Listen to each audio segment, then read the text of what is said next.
Oi, gente, eu sou o Wellington Salles e é uma honra recebê-los aqui no meu canal. Antes de começar essa mensagem, eu quero convidar você a se inscrever, curtir, comentar, compartilhar com seus amigos e familiares e desejo que Deus fale com você e te abençoe poderosamente.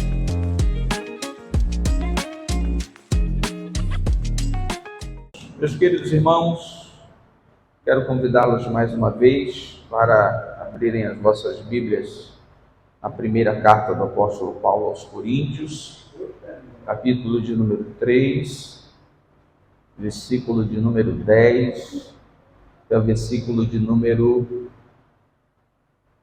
17.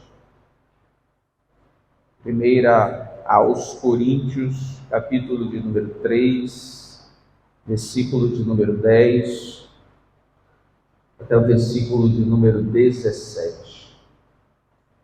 Diz assim a palavra de Deus: segundo a graça de Deus que me foi dada, lancei, pus eu como sábio arquiteto, o fundamento, e outro constrói, edifica sobre ele. Mas veja, preste atenção, cada um como edifica sobre ele. Porque ninguém pode pôr outro fundamento além do que já está posto, o qual é Jesus Cristo. E se alguém sobre este fundamento formar um edifício de ouro, prata, pedras preciosas, madeira, feno, palha, a obra de cada um se manifestará. Na verdade, o dia a declarará, porque pelo fogo será descoberta, e o fogo provará qual seja a obra de cada um. Se a obra que alguém edificou nessa parte permanecer, esse receberá galardão.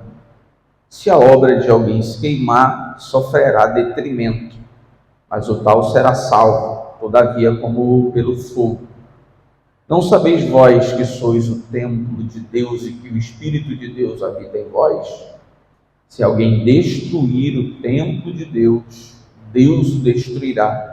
Porque o templo de Deus, que sois vós, é santo, graças a Deus.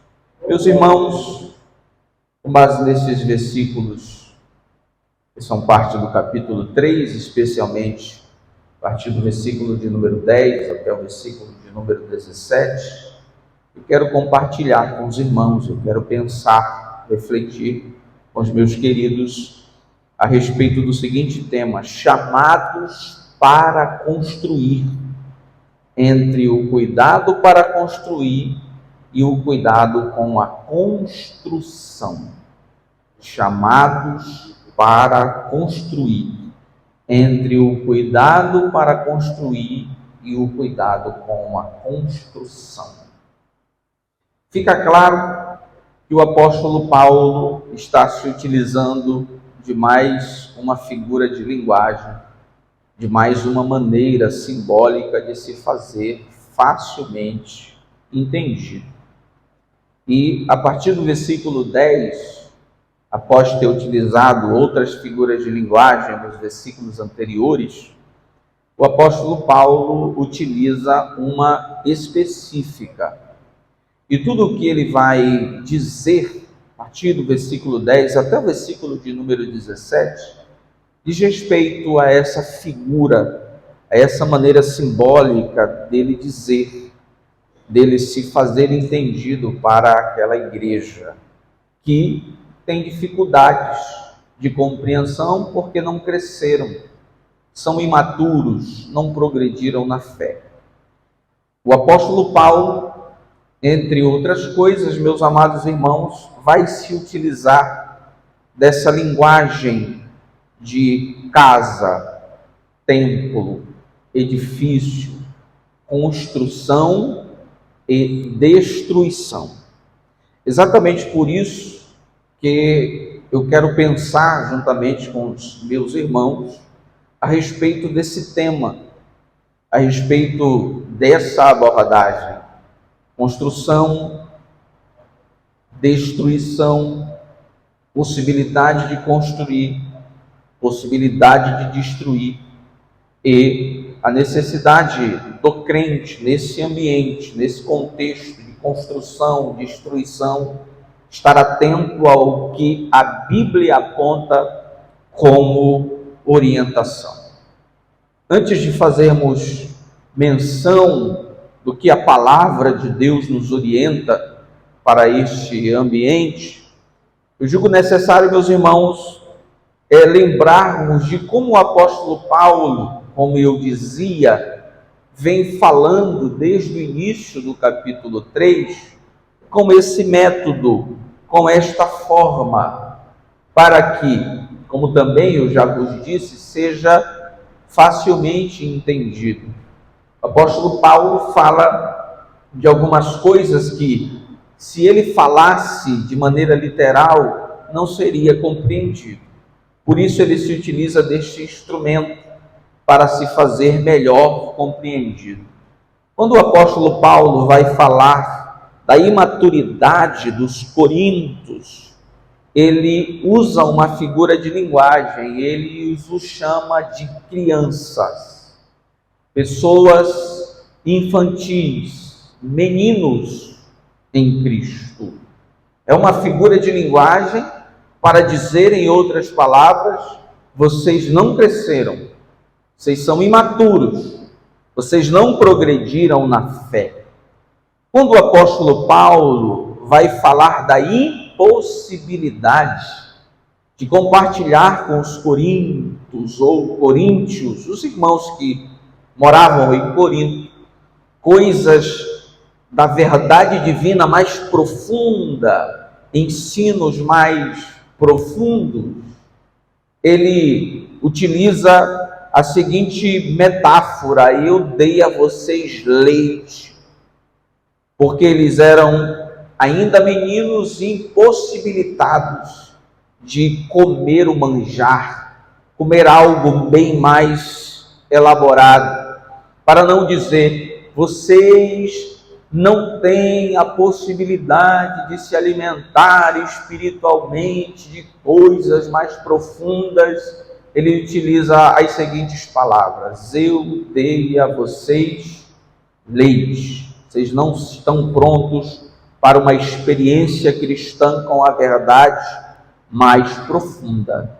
Quando o apóstolo Paulo vai falar do perfil dos obreiros, dos trabalhadores da obra, se apresentando e apresentando Apolo como exemplo, ele se caracteriza como um lavrador.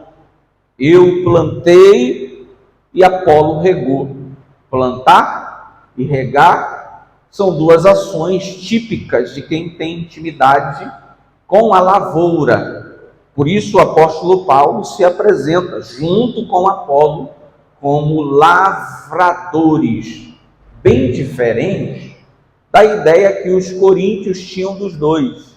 Na mente dos coríntios, eles eram como se fossem autores da fé deles. Mas o apóstolo Paulo se apresenta com Apolo como trabalhadores, lavradores. Um planta e outro rega.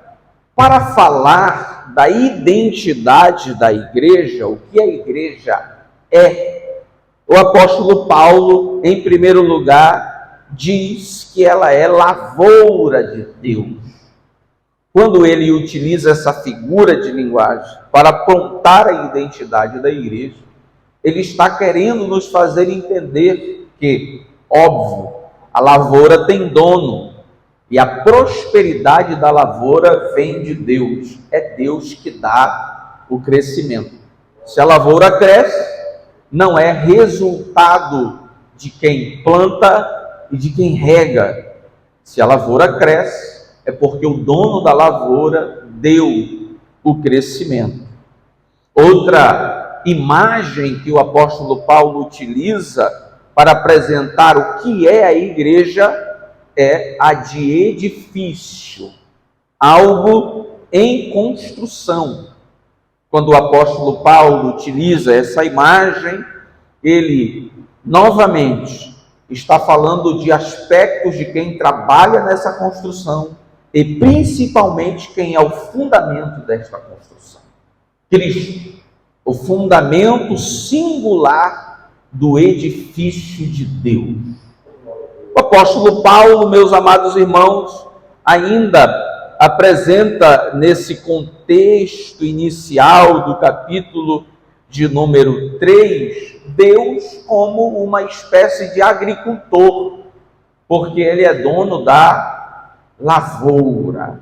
Como eu disse na quarta-feira passada, o apóstolo Paulo faz assim porque ele está lidando com pessoas ainda infantis na mente, meninos na mente, pessoas que não avançaram, não amadureceram na fé. Ele precisa contextualizar a sua linguagem para se fazer entendido, para se fazer compreendido.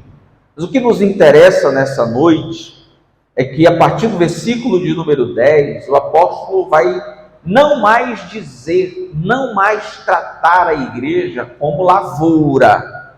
Ele já se utilizou das informações que a imagem de uma lavoura tem para oferecer. Agora ele vai utilizar outra imagem para a igreja. O que a igreja vai ser a partir do versículo de número 10? Um edifício em construção. Isso é muito importante porque o apóstolo Paulo, ele relaciona essa imagem, a igreja como um grande edifício, ao contexto da cidade de Corinto. A cidade de Corinto tem dois grandes edifícios religiosos, sagrados. Primeiro, consagrado a deus Afrodite. Segundo, consagrado ao deus Apolo, os dois da mitologia grega. A deusa Afrodite, a mãe, a representante dos amores, do erotismo, do amor sexual. É por isso que algo que aumenta, por exemplo, o desejo sexual, nós chamamos de afrodisíaco, porque remete à deusa que representava na mitologia grega estas coisas, Afrodite. O outro é Apolo, deus da música, deus da arte, deus do belo, deus da ciência. Existem esses dois templos, essas duas edificações em Corinto. Quando o apóstolo Paulo vai falar de edifício, de templo, de construção para os irmãos em Corinto, eles sabem muito bem do que se trata. Eles relacionam essa informação com aquilo que eles já conhecem. Significa dizer que o apóstolo Paulo está utilizando um instrumento para se fazer melhor compreendido na igreja, para se fazer melhor compreendido pelos irmãos. E o que é que nós aprendemos com essa imagem de templo, de edifício, de construção que o apóstolo Paulo utiliza a partir do versículo 10?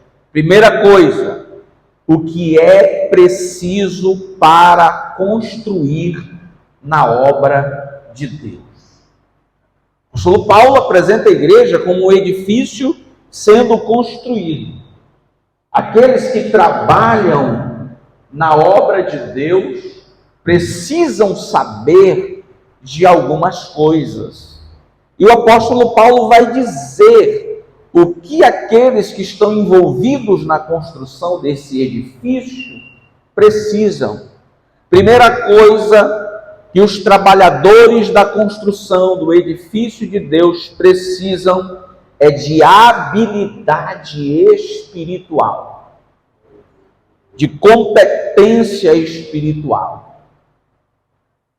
A obra de Deus não pode, não deve ser feita apenas com as habilidades humanas. A obra de Deus tem progresso, prospera, avança, quando ela é feita sob a dependência do Deus que habilita o homem e a mulher de maneira sobrenatural por meio dos dons para a realização da obra. Isto fica claro, meus amados irmãos, no versículo de número 10. Paulo se utiliza como exemplo de alguém que trabalha na obra de Deus, mas o que ele fez porque Deus lhe ensinou, lhe possibilitou fazer. Versículo 10 diz assim: segundo a graça de Deus que me foi dada, pus eu, como sábio arquiteto, o fundamento. A minha parte como trabalhador eu cumpri, eu fiz, mas fiz por causa da graça de Deus que me foi dada. Outra versão diz assim: segundo o dom de Deus que me foi dado, eu, como construtor, lancei o fundamento. A parte de Paulo é muito nobre. A missão na obra que compete a Paulo é muito importante, significativa.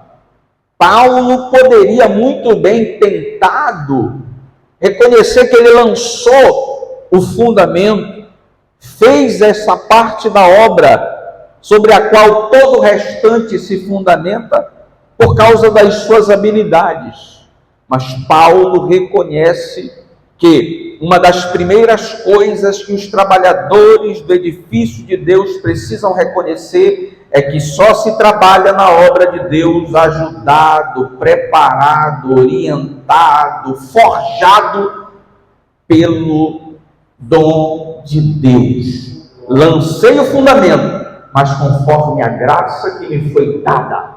Glória a Deus. Segunda coisa que é preciso para construir na obra de Deus, fazer parte da construção desse edifício, competência humana. Versículo de número 10. Segundo a graça de Deus que me foi dada, pus eu como sábio arquiteto. Outras versões dizem assim, como um competente arquiteto. Meus irmãos, o dom de Deus, estes instrumentos sobrenaturais, estes preparos sobrenaturais, estas habilidades sobrenaturais que Deus compartilha com aqueles que fazem a obra, com aqueles que desejam fazer a obra, não anula, não nos deixa sem a responsabilidade de buscar, de construir, de conquistar as nossas habilidades, as habilidades técnicas, as habilidades profissionais, as habilidades teóricas. Quanto mais instrumentos, quanto mais habilidades humanas, quanto mais ferramentas humanas nós tivermos para oferecer na obra de Deus, mais coisas Deus nos usará para fazer nela. O apóstolo Paulo se reconhece como alguém que é preparado por Deus, mas ao mesmo tempo se reconhece como um construtor competente. Eu sei o que eu estou fazendo do ponto de vista humano. Quanto mais ferramentas o obreiro consagra para Deus, tanto mais Deus pode usá-lo para ir mais além, para alcançar mais, para impactar mais, para fazer mais. Para fazer a obra de Deus, o que é preciso? Habilidade espiritual. Para fazer a obra de Deus, o que é preciso? Também competência, conhecimento humano. Em terceiro lugar, o que é preciso para construir nesse edifício em construção? Responsabilidade individual. Versículo de número 10.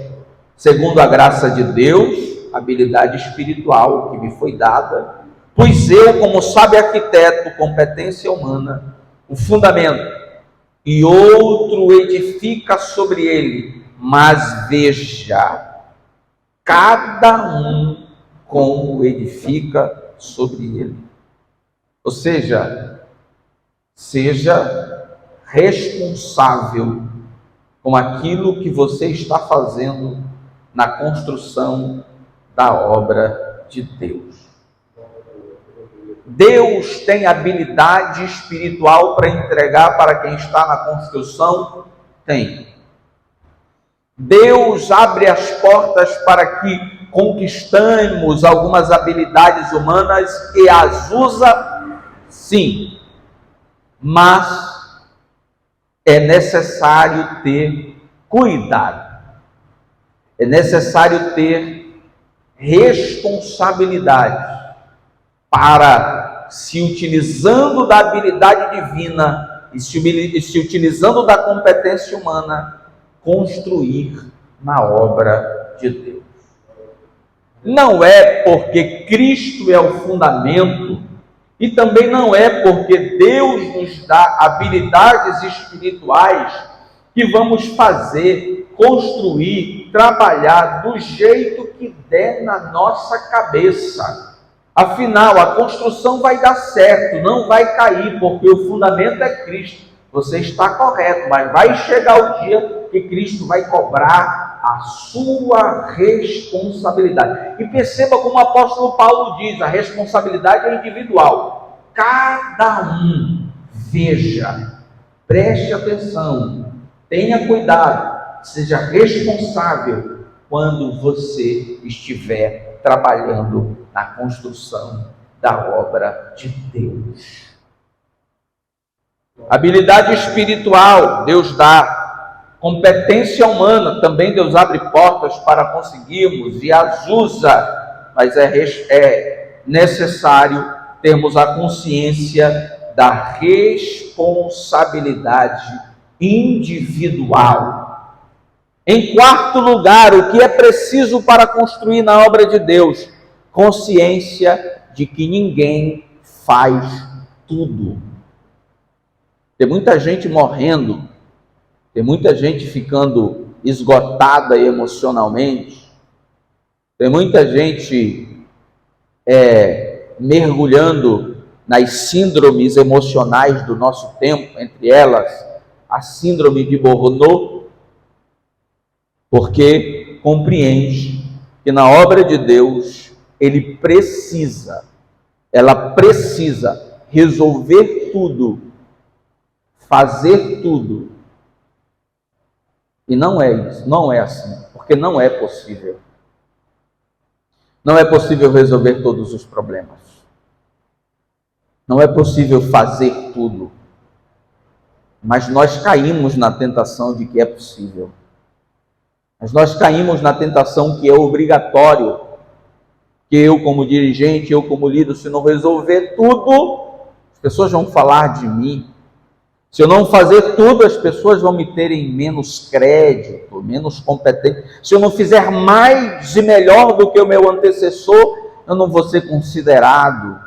E aí há uma velocidade, uma loucura para se fazer tudo, e no final nós temos o obreiro frustrado, que não é possível fazer tudo, não é possível ser melhor em tudo, não é possível fazer absolutamente todas as coisas.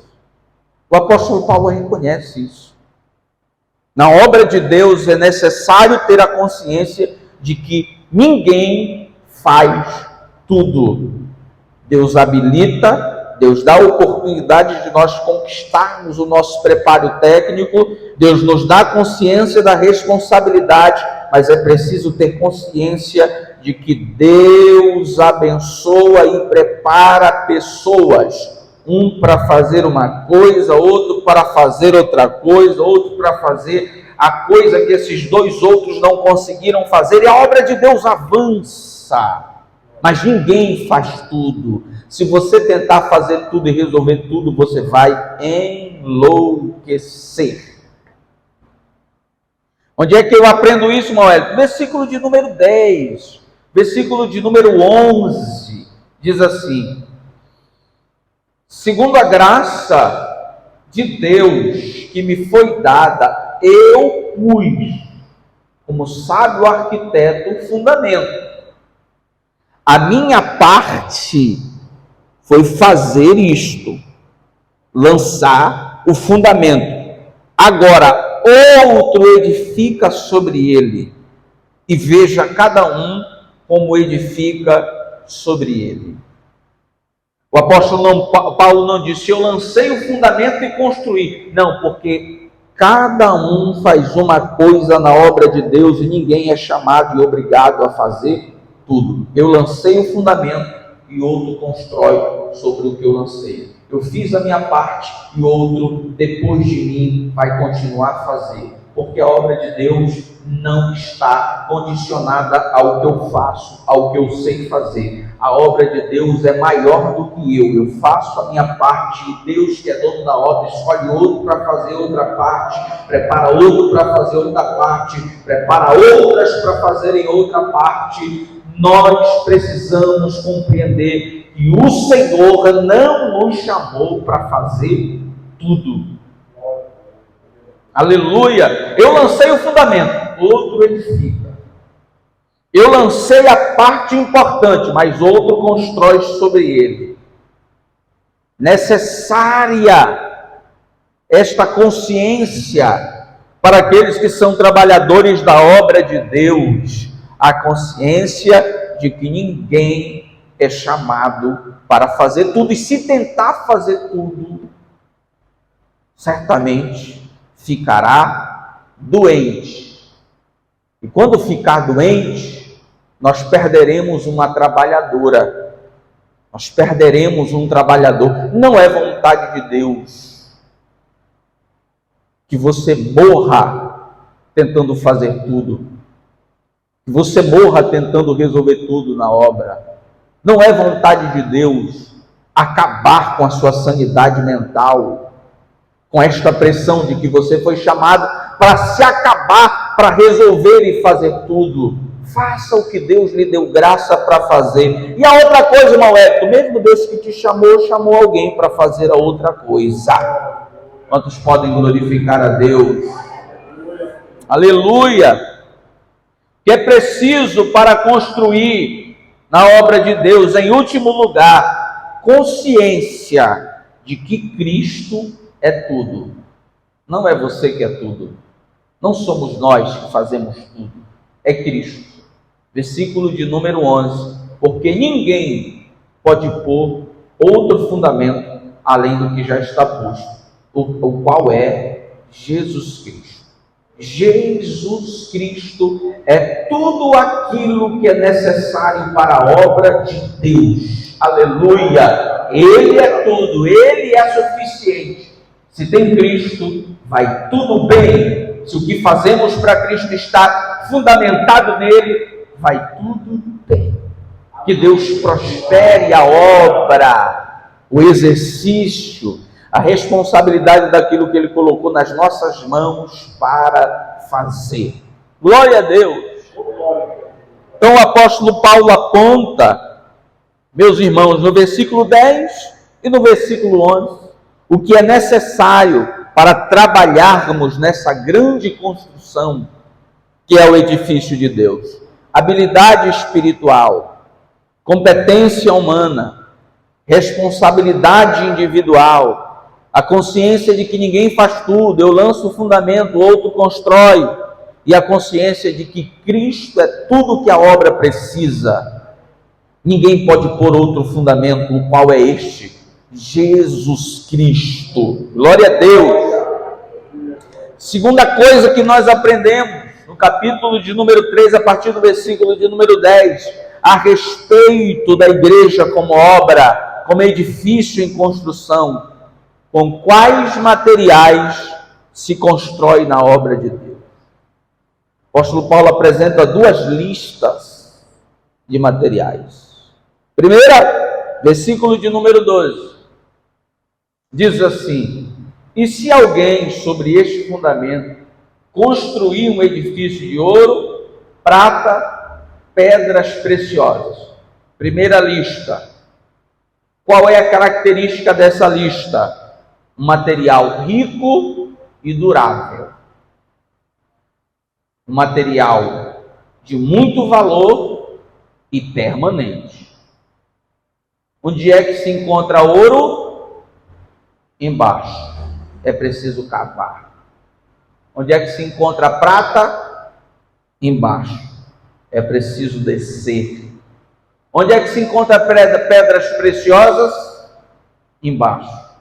É preciso cavar, descer. Os materiais ricos e duráveis com os quais fazemos a obra de Deus não se encontram em cima. É necessário a gente descer, cavar mais um pouco para encontrar ouro, prata e pedras preciosas para construirmos, fazermos a nossa parte na obra de Deus. Segunda lista de material a gente encontra aqui na superfície. Fácil, em cima, versículo de número 12. Mas outro constrói com madeira, feno e até com palha. Materiais que estão por aí, materiais que não precisa de trabalho e sacrifício para encontrá-los. Materiais, especialmente os dois últimos, até leves. Qual é a característica desses materiais? Insignificantes e perecíveis. Você tem diante de você, trabalhadora desta grande construção, duas listas de materiais. Material rico e durável, o material insignificante e perecível. O caminho do material rico e durável é para baixo, requer trabalho, sacrifício. O caminho do material insignificante e perecível é fácil, está à mão, está aqui, está acolá, é comum. Qual material você vai fazer ou tem feito a obra de Deus? Lembre-se, na obra de Deus, a responsabilidade não é compartilhada. A responsabilidade é de cada um, é sua, é minha, e ninguém tem nada a ver com isso. A responsabilidade de trabalhar com material A ou B não é de Deus. A responsabilidade é minha. A escolha de trabalhar com ouro, prata, pedras preciosas ou madeira, feno e até palha não é de Deus. Deus chamou você para trabalhar. A escolha do material é sua. A responsabilidade é individual. Mas prata, ouro e pedras preciosas, no final das contas, vai ficar escondido na grande construção. Madeira, feno e palha vai ficar escondido. Alguém vai olhar para o edifício e vai dizer: muito bonito. Qual é o fundamento? Cristo forte não cai. Os olhos humanos não conseguem ver o material. Se é ouro, se é prata, se é pedra preciosa, os olhos humanos não enxergam. Se é madeira, feno ou palha, os olhos humanos também não enxergam. O que significa isso, meus irmãos? O que significa ouro, prata, pedra preciosa, madeira, feno, palha, que os olhos humanos não enxergam? É necessário uma ocasião para Deus manifestar, lançar luz sobre. É o propósito com o que nós fazemos, o que fazemos para Deus. Nós não estamos falando de quantidade, o quanto nós fazemos. Nós estamos falando de qualidade, de razão, por que nós fazemos. Pregar é uma atitude nobre, bonita, mas ninguém sabe o intento, o propósito do coração do pregador. Se é ouro ou se é palha. Liderar é uma obra nobre. Fazer o melhor na liderança, se destacar como líder de jovens, líder de ciclo de oração, líder de crianças, é nobre. Mas ninguém sabe se é ouro ou se é palha. Administrar, construir, ser o melhor auxiliar, o melhor diácono, o melhor dirigente, o melhor coordenador, é nobre, todo mundo vê, é louvável. Mas ninguém sabe, ninguém enxerga se é ouro ou se é palha. Quando é que vai se saber se é ouro ou se é palha? Versículo de número 13. No momento em que houver a prova da qualidade dos materiais. Quando? Versículo de número 13 diz assim: a obra de cada um se manifestará. Quando? Na verdade, o dia a declarará. Perceba que o dia aí é com D maiúsculo, não é um dia comum. É o dia do calendário profético, especialmente o dia do tribunal de Cristo. O tribunal de Cristo é a ocasião em que os crentes serão julgados, especialmente as suas obras. O tribunal de Cristo não é um julgamento de caráter, e não é um julgamento que põe em risco a salvação. Já estamos com Cristo. É uma obra, é o melhor, é um tribunal que julga a qualidade das obras. Com que material nós fizemos o que fizemos para Deus? Com que material eu preguei, ouro ou prata? Com que material eu liderei, ouro ou prata? Com que material eu fiz a obra de Deus, ouro ou prata? Com que material eu auxiliei, ouro ou prata? Com que material eu fiz missões, ouro ou prata? Qual é a ocasião em que os materiais serão revelados? No tribunal de Cristo. O dia a declarará. Depois do arrebatamento da igreja, em algum lugar nos ares, nós passaremos pelo tribunal de Cristo. Qual é o lugar do teste dos materiais? Tribunal de Cristo, 2 Coríntios capítulo 5, versículo de número 10, diz assim: porque todos devemos comparecer ante o tribunal de Cristo, para que cada um, responsabilidade individual, receba segundo o que tiver feito obra por meio do corpo, ou bem ou mal, ou ouro ou palha. Qual é o método do teste? Como é que vai ser o teste do material? Primeiro, o material vai ser revelado, porque aqui ninguém consegue ver o que vai no coração, mas diante do tribunal de Cristo não vai ter esconderijo. Os intentos, os desejos, as nossas motivações serão reveladas. Eu preguei, eu auxiliei, eu ajudei para me amostrar, para conseguir cargo, para ser visto, para ser consagrado. Palha. Ninguém soube, mas o dia a declarará, o fogo vai lançar luz sobre os intentos dos corações escondidos. Segundo, será provada, testada, versículo de número 12. Versículo de número 13, a obra de cada um se manifestará. Na verdade, o dia a declarará, porque pelo fogo será descoberta, e o fogo provará qual seja a obra de cada um. Se a obra que alguém edificou nessa parte permanecer, ou seja, ouro, prata e pedras preciosas que sobrevivem ao fogo, esse receberá recompensa. Se a obra de alguém se queimar, madeira, feno, palha, sofrerá detrimento, ou seja, não receberá galardão, mas o tal será salvo, todavia, como pelo fogo.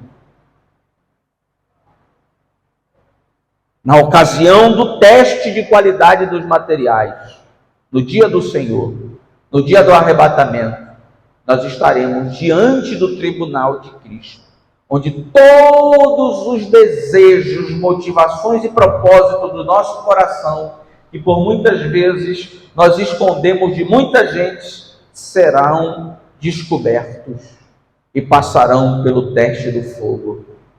Que Deus nos ajude a ser trabalhadores de ouro, prata e pedras preciosas.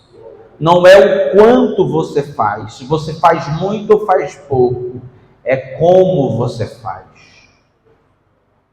Não é os números do que você faz, é a qualidade do que você faz.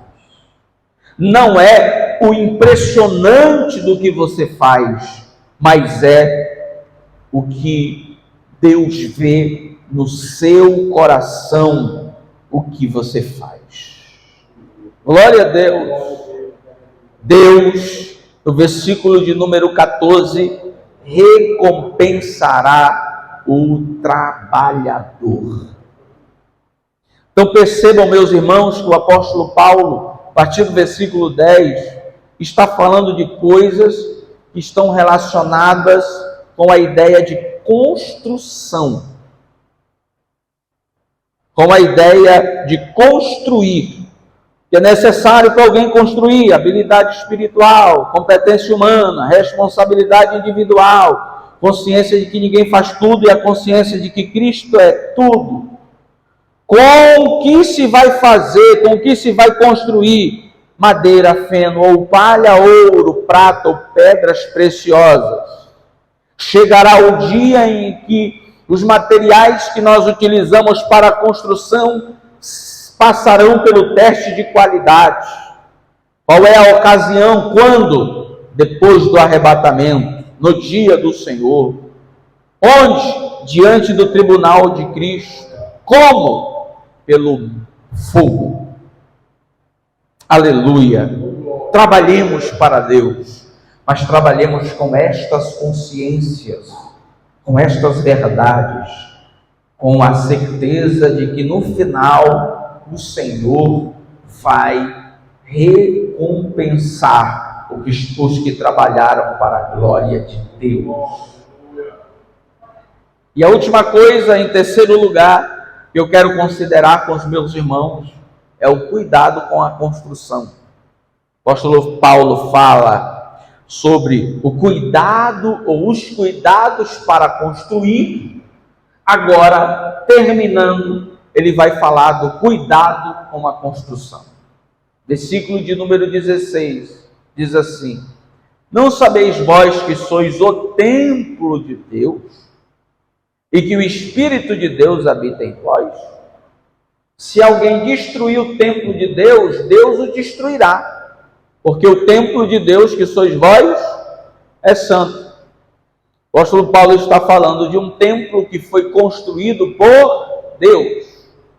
Qual é o templo que foi construído por Deus? O meu corpo. E Deus habita no templo que ele construiu.